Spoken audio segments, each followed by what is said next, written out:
Welcome to my channel commerce and economics classes. +1 business studies में हम economic activities की types कर रहे थे। उसमें हमने पिछले वीडियो में इंडस्ट्री के बारे में किया था। आज हम बिजनेस एक्टिविटीज की सेकंड टाइप कॉमर्स के बारे में पढ़ेंगे। तो कॉमर्स होता क्या है? कॉमर्स में हम उन सब एक्टिविटीज को इंक्लूड करते हैं जो गुड्स और सर्विसेज को प्रोडक्शन प्लेस से कंजम्पशन प्लेस तक पहुंचाने में हेल्प करती है। तो उसमें हमारा गुड्स और सर्विसेज का एक्सचेंज भी आ जाता है और वो सब एक्टिविटीज जो एक्सचेंज में हेल्प करती हैं उनको भी हम कॉमर्स में ही इंक्लूड करते हैं। कॉमर्स की हमारे पास एक डेफिनेशन आती है। इट इंक्लूड्स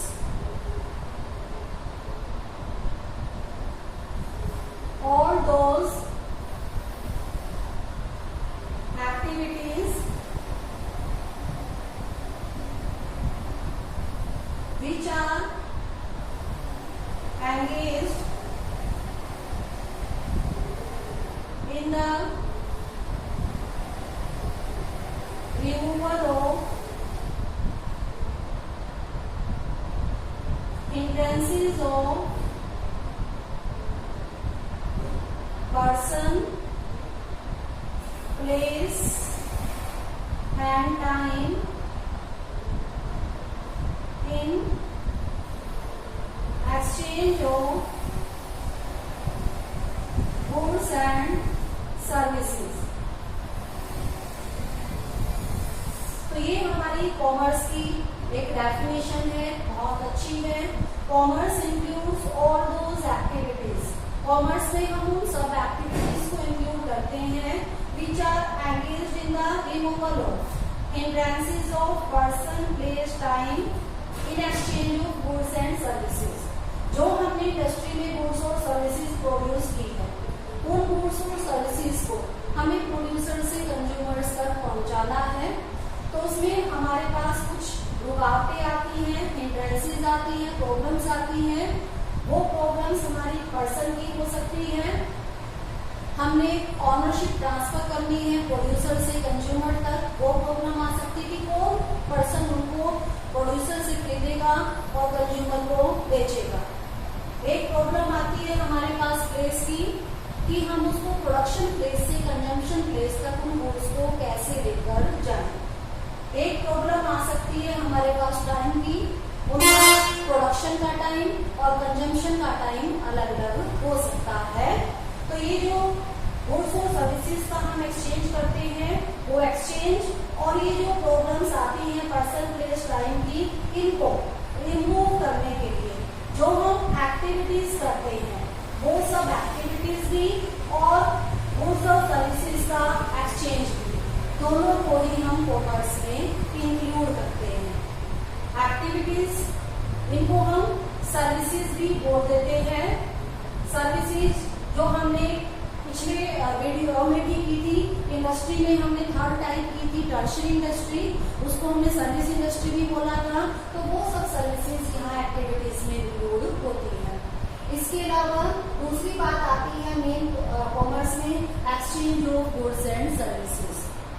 गुड्स को प्रोड्यूसर से कंज्यूमर को बेचना।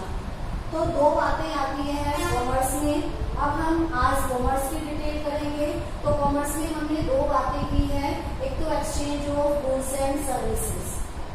प्रोड्यूसर गुड्स को प्रोड्यूस करता है, फिर वो आगे होलसेलर को बेचता है, होलसेलर आगे रिटेलर को बेचता है और रिटेलर फिर कंज्यूमर को बेचता है। तो इस तरह से प्रोड्यूसर से एक्सचेंज होकर गुड्स आगे कंज्यूमर तक पहुंचती है। बीच में सभी प्रॉफिट अर्न करते हैं। प्रोड्यूसर भी प्रॉफिट अर्न करके होलसेलर को बेचता है, होलसेलर प्रॉफिट अर्न करके रिटेलर को बेचेगा और रिटेलर प्रॉफिट बीच में ऐड करके कंज्यूमर को सेल करता है। तो एक तो हो गया हमारा exchange of goods and services for earning profit. ये जो एक्टिविटी है एक्सचेंज की, गुड्स और सर्विसेज को सेल करने की, प्रॉफिट अर्न करने के लिए, इसको बोलेंगे हम ट्रेड। तो कॉमर्स की हमारी दो टाइप में से एक टाइप तो हो गई ट्रेड। दूसरी टाइप है एड्स टू ट्रेड। जब हम एक्सचेंज करेंगे गुड्स एंड सर्विसेज का, मीन्स बाइंग और सेलिंग करेंगे, तो उसमें हमें कई दिक्कतें आती हैं, कई तरह की सर्विसेज की रिक्वायरमेंट होती है। तो वो सर्विसेज जो ट्रेड में हेल्प करती है वो भी कॉमर्स का एक पार्ट है। इनको बोलते हैं हम एड्स टू ट्रेड, व्यापार की सहायक क्रियाएं। तो कई प्रकार की एक्टिविटीज हमें ट्रेड करने के लिए, कई सर्विसेज हमें ट्रेड करने में हेल्प करती है। तो ये सर्विसेज सारी हमारी एड्स टू ट्रेड में आती है। तो कॉमर्स के हमारे दो पार्ट हुए, एक ट्रेड और दूसरा एड्स टू ट्रेड। अब इन दोनों को आज हम यहाँ पर डिटेल में करेंगे। तो सबसे पहली बात आती है ट्रेड में। ट्रेड होता क्या है, व्यापार हम किसको कहते हैं? जब प्रॉफिट अर्न करने के लिए गुड्स को बेचा जाता है तो उसको हम बोलते हैं, जब गुड्स की बाइंग और सेलिंग होती है तो उसको बोलते हैं हम ट्रेड। इसमें जो पर्सन गुड्स को सेल करता है उसको हम ट्रेडर बोलते हैं, और जो उससे सेल करने की एक्टिविटी की है उसको बोलते हैं हम ट्रेड। अब जो ट्रेडर ट्रेड करता है, गुड्स को बेचता है प्रॉफिट अर्न करने के लिए, वो हमारा दो टाइप का हो सकता है मेनली। एक तो होता है होम ट्रेड और दूसरा होता है फॉरेन ट्रेड। होम ट्रेड देशी व्यापार जिसको हम बोल देते हैं, जब गुड्स की बाइंग और सेलिंग एक ही कंट्री की बाउंड्रीज के अंदर की जाती है। एक ही कंट्री की बाउंड्री के अंदर एक पर्सन दूसरे पर्सन को गुड्स बेचता है तो उसको हम कहेंगे होम ट्रेड। पर आजकल जो बिजनेस है वो आपका एक कंट्री तक लिमिटेड नहीं है, क्योंकि कंट्रीज की एक कंट्री अपनी सभी रिक्वायरमेंट को खुद से पूरा नहीं कर सकता है, तो उसे दूसरे कंट्रीज को से भी गुड्स मंगवानी भी होती है और दूसरे कंट्री को गुड्स बेचनी भी होती है। तो इसीलिए इसकी दूसरी टाइप आती है फॉरेन ट्रेड। फॉरेन ट्रेड जब गुड्स की बाइंग और सेलिंग एक कंट्री से दूसरे कंट्री के बीच होती है तो उसको हम कहेंगे फॉरेन ट्रेड। इसमें बायर किसी और कंट्री का होता है और सेलर किसी और कंट्री का होता है, तो उसको हम कहते हैं फॉरेन ट्रेड। तो सबसे पहले हम करेंगे होम ट्रेड की टाइप्स। होम ट्रेड जो एक कंट्री की बाउंड्रीज के अंदर होता है, तो इसके भी हमारे आगे तीन टाइप हैं। सबसे पहले local trade. Local trade with in district होता है। एक डिस्ट्रिक्ट की बाउंड्रीज के अंदर एक शहर से दूसरे शहर में, एक गांव से दूसरे गांव में जब गुड्स की बाइंग और सेलिंग की जाती है तो उसको हम कहते हैं लोकल ट्रेड। मोस्टली जो डेली यूज की गुड्स होती हैं या जो पेरिशेबल गुड्स होती हैं, जो जल्दी ही खराब हो जाती हैं, उन गुड्स की बाइंग और सेलिंग जो है वो लोकल लेवल पर होती है। जैसे दूध हो सकता है, मिठाइयाँ हैं, फल हैं, सब्जियां हैं, तो ये लोकल लेवल पर ही इनकी बाइंग और सेलिंग होती है। या तो विद इन सेम सिटी होती है या एक सिटी से दूसरी सिटी में जब हम गुड्स की बाइंग और सेलिंग करते हैं एक डिस्ट्रिक्ट की बाउंड्रीज के अंदर, तो उसको हम बोलेंगे लोकल ट्रेड। दूसरा आता है हमारा स्टेट ट्रेड। स्टेट ट्रेड होता है डिस्ट्रिक्ट टू डिस्ट्रिक्ट।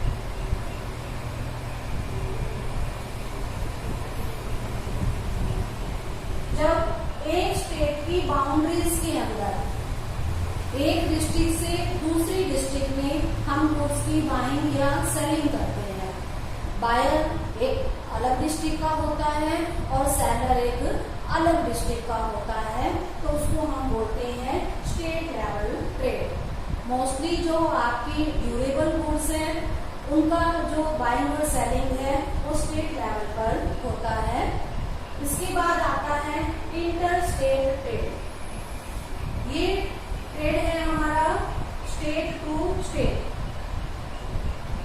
जब दो स्टेट के बीच में गुड्स की बाइंग और सेलिंग होती है, बायर किसी और स्टेट का और सेलर किसी और स्टेट का, तो उसको हम बोलते हैं इंटर स्टेट ट्रेड। अब चाहे वो लोकल ट्रेड हो, स्टेट ट्रेड हो या इंटर स्टेट ट्रेड हो, ये तीनों ही हमारे दो टाइप के हो सकते हैं।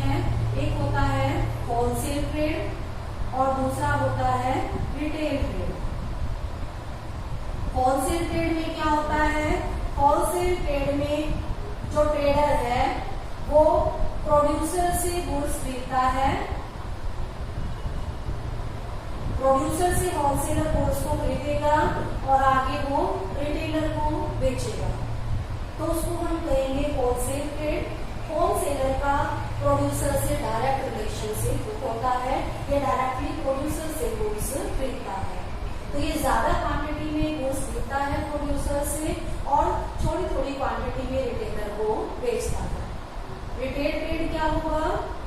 रिटेल ट्रेड में जो ट्रेडर है वो होलसेलर से गुड्स खरीदेगा और आगे कंज्यूमर को गुड्स बेचता है, तो रिटेलर के द्वारा सेल की गई गुड्स दोबारा से नहीं बिकती है, वो कंज्यूमर के द्वारा कंज्यूम कर ली जाती है।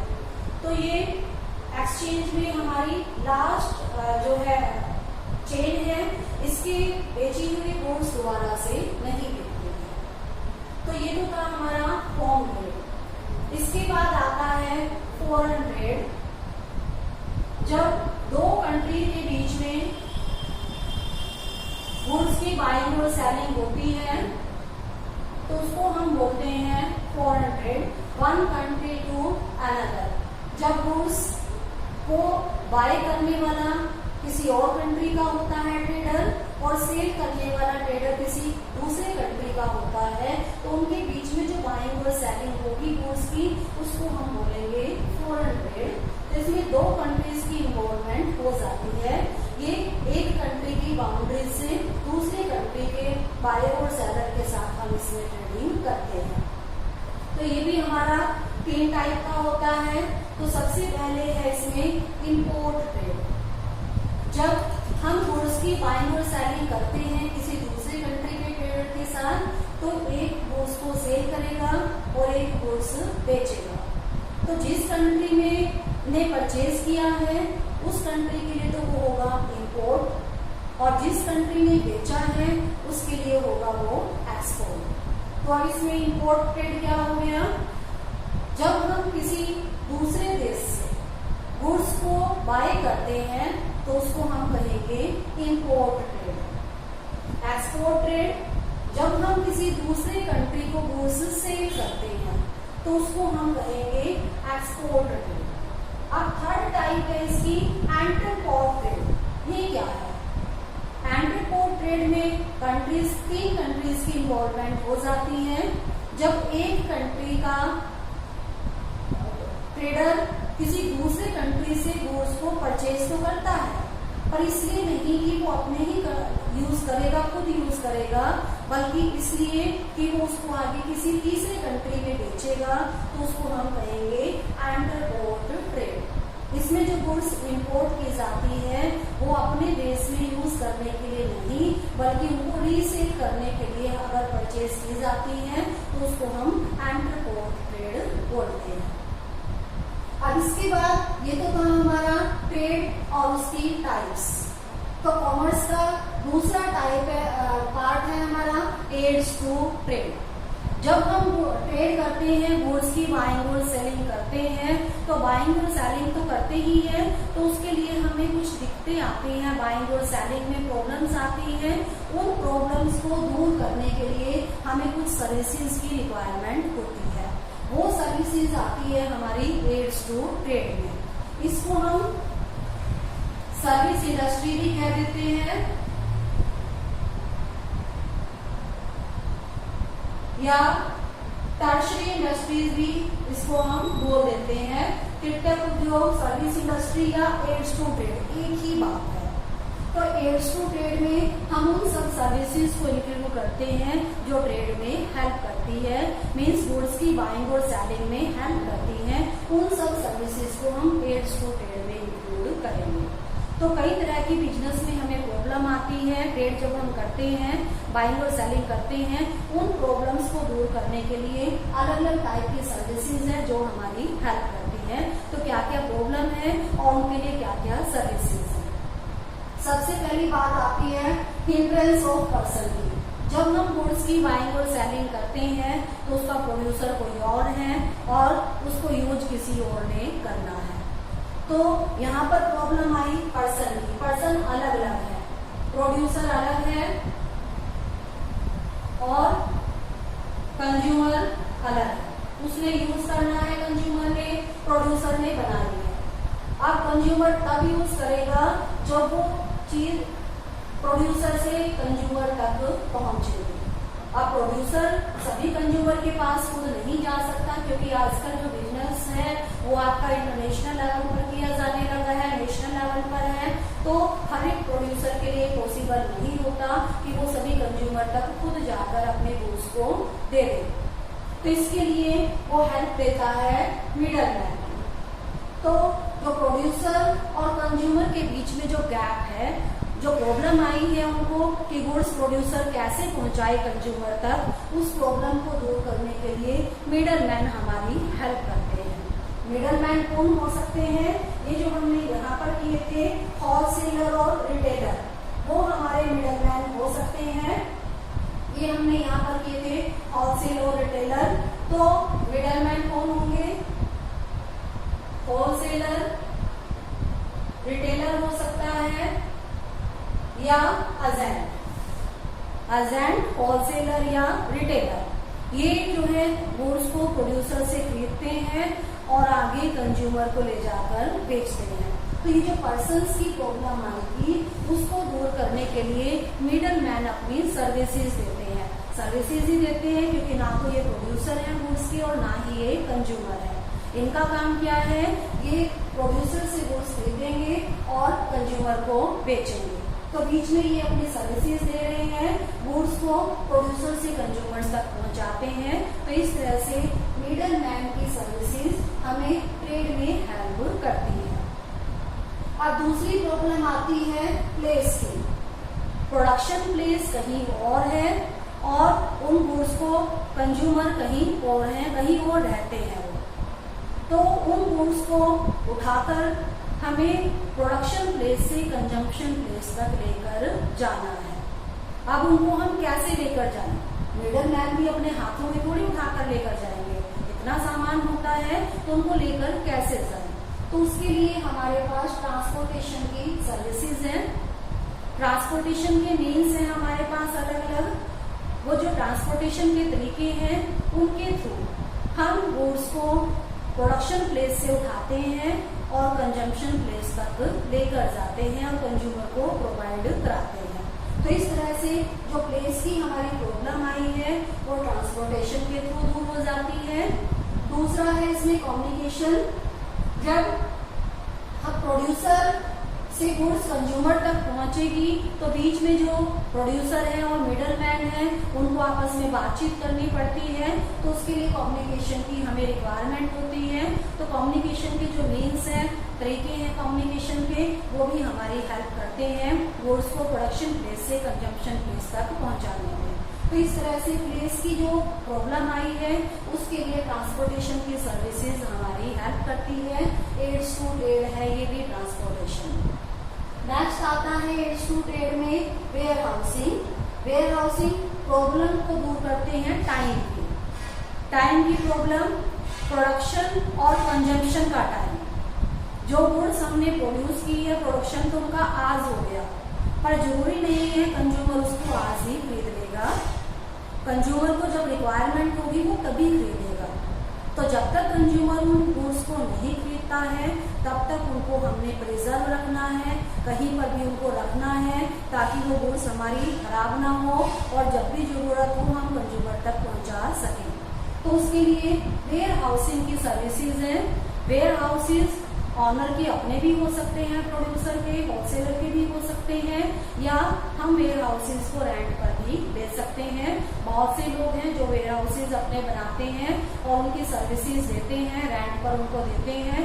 तो जिन भी प्रोड्यूसर्स ने अपने गुड्स को प्रिजर्व रखना है वो वेयर हाउसेज को रेंट पर ले सकते हैं और जब तक गुड्स कंज्यूम नहीं होती वो उन वेयर हाउसेज में रख सकते हैं। जब उनका कंजम्पशन का टाइम आएगा तब वो वेयर हाउसेज से निकाल कर कंज्यूमर तक भेज सकते हैं। तो इस तरह से जो टाइम की प्रॉब्लम आई है, प्रोडक्शन और कंजम्पशन के टाइम में जो गैप है, उस प्रॉब्लम को दूर करने के लिए वेयर हाउसिंग सर्विसेज हमारी हेल्प करती है। अब नेक्स्ट आता है इंश्योरेंस की सर्विसेज। इंश्योरेंस सर्विसेज हमारी जो रिस्क की प्रॉब्लम है, हिंड्रेंस है, उसको दूर करने में हेल्प करती है। जो भी हमने गुड्स प्रोड्यूस की है वो जब तक कंज्यूम नहीं हो जाती, कंज्यूमर तक नहीं पहुंच जाती, उनको डर रहता है नुकसान होने का किसी भी कारण से। बिजनेस में भी हमारे किसी भी तरह से नुकसान हो सकता है, जब हम ट्रांसपोर्ट से ले जा रहे हैं तब भी नुकसान हो सकता है। तो ये जो रिस्क है, ये बिजनेसमैन को अपना काम फ्रीली नहीं करने देता, वो डर कर पूरी तरह से खुलकर काम नहीं कर पाता है।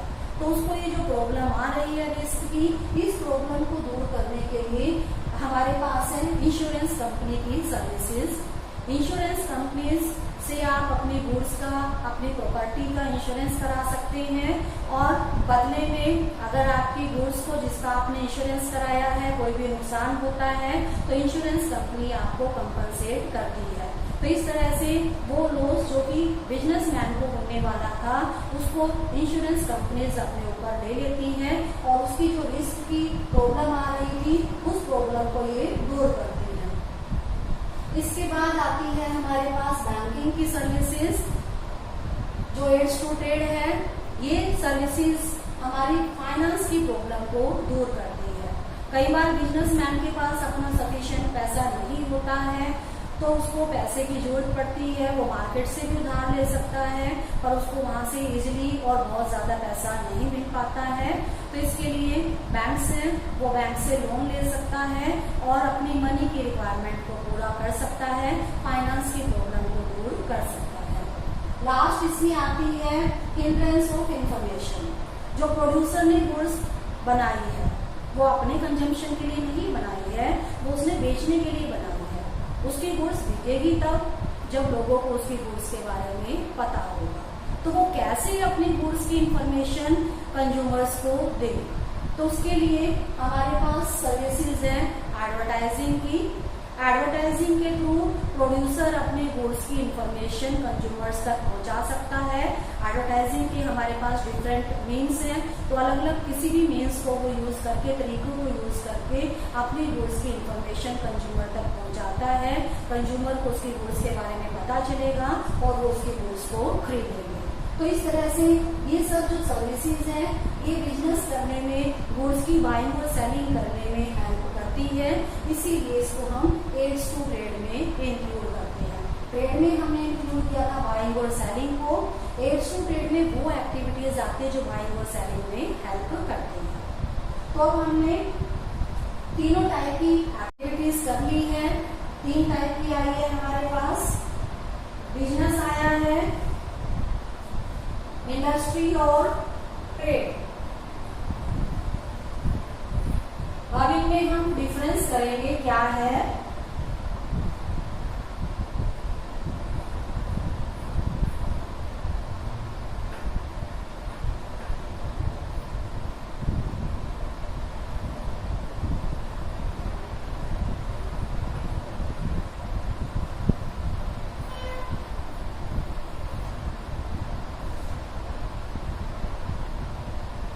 तो डिफरेंस उसी तरह से इधर बेसिस आ जाएगा,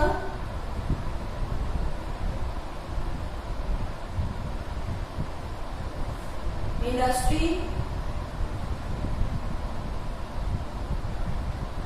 कॉमर्स एंड ट्रेड। तीनों में क्या डिफरेंस है वो हम यहाँ पर करेंगे। तो सबसे पहला हमारा डिफरेंस का बेसिस है एक्टिविटी। इंडस्ट्री में हम क्या करते हैं, production of goods and services. Goods और सर्विसेज को हम प्रोड्यूस करते हैं। कॉमर्स में डिस्ट्रीब्यूशन ऑफ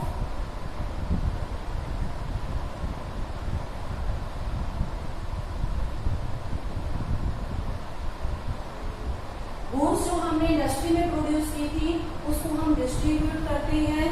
प्रोड्यूसर से कंज्यूमर तक पहुंचाते हैं। ट्रेड में buying and selling of goods, trade में हम वस्तुओं की खरीद बेच करते हैं प्रॉफिट अर्न करने के लिए। तो सेकंड हमारा डिफरेंस है कैपिटल रिक्वायरमेंट।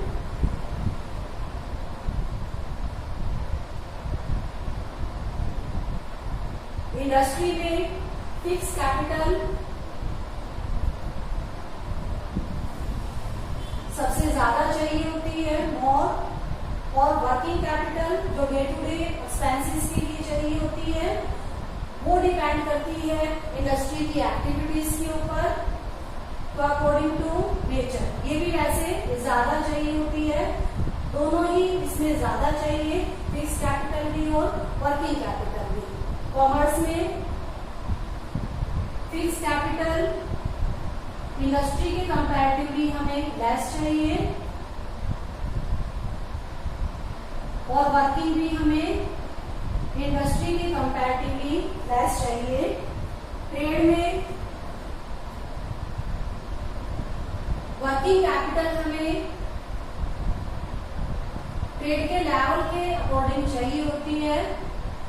अगर हम लोकल लेवल पर ट्रेड कर रहे हैं तो कम हमें वर्किंग कैपिटल चाहिएगी, अगर हम इंटरनेशनल लेवल पर कर रहे हैं तो हमें ज्यादा वर्किंग कैपिटल की रिक्वायरमेंट होती है, फिक्स्ड की इसमें बहुत कम रिक्वायरमेंट होती है। तो थर्ड इसमें पॉइंट आता है स्कोप का। इंडस्ट्री की हमारी 3 टाइप्स हैं, प्राइमरी इंडस्ट्री, सेकेंडरी इंडस्ट्री और तीसरी है टर्शियरी इंडस्ट्री। कॉमर्स के हमारे 2 पार्ट्स हैं,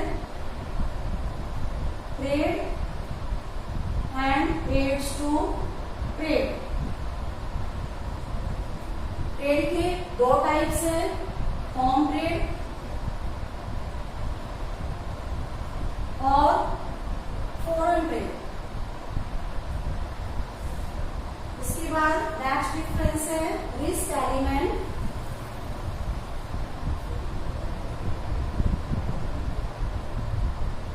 इंडस्ट्री में इन्वेस्टमेंट सबसे ज्यादा है तो रिस्क भी इसमें हाईएस्ट होता है, सबसे ज्यादा रिस्क होता है। इसमें लेसर होता है इन कंपैरेटिव टू इंडस्ट्रीज, और इसमें होता है लीस्ट, सबसे कम इसमें रिस्क होता है in comparison to industry and commerce. इसके बाद नेक्स्ट हमारा डिफरेंस है क्रिएशन ऑफ यूटिलिटी।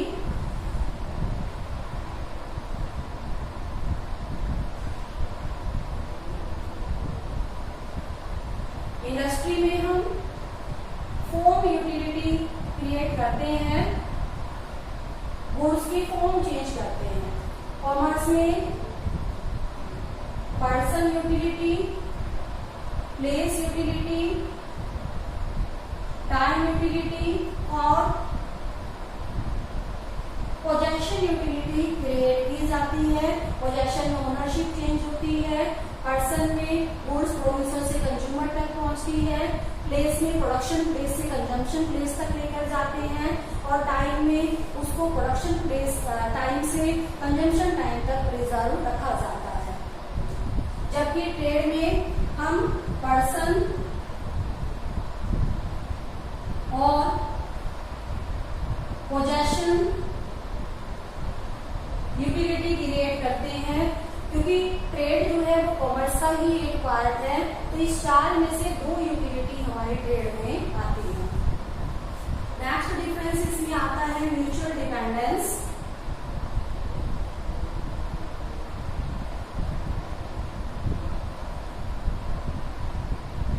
कॉमर्स और ट्रेड दोनों ही इंडस्ट्री के ऊपर डिपेंड करते हैं, क्योंकि जब तक प्रोडक्शन नहीं होगी तब तक कॉमर्स या ट्रेड दोनों का कोई इम्पोर्टेंस नहीं है। कॉमर्स के ऊपर इंडस्ट्री डिपेंड करती है, क्योंकि इंडस्ट्री में प्रोडक्शन तो हो जाएगा, जब तक उनको हम एक्सचेंज नहीं करेंगे तब तक इंडस्ट्री की प्रोडक्शन का भी कोई बेनिफिट नहीं है, तो इंडस्ट्री के लिए कॉमर्स भी जरूरी है। और ट्रेड तो इसका ही एक पार्ट है। ट्रेड में हम बाइंग और सेलिंग करते हैं, तो इंडस्ट्री के लिए बाइंग और सेलिंग जो प्रोडक्शन हमने की है उसमें इंडस्ट्री की गुड्स को सेल करने में हेल्पफुल है, और कॉमर्स का ट्रेड एक पार्ट है, तो इसमें भी बाइंग और सेलिंग की रिक्वायरमेंट होती है। तो ट्रेड जो है वो भी इनका एक रिक्वायरमेंट है, कॉमर्स के लिए भी और इंडस्ट्री के लिए भी। तो ये तीनों ही एक्टिविटीज एक दूसरे के ऊपर डिपेंड करती हैं, इंटरडिपेंडेंट है।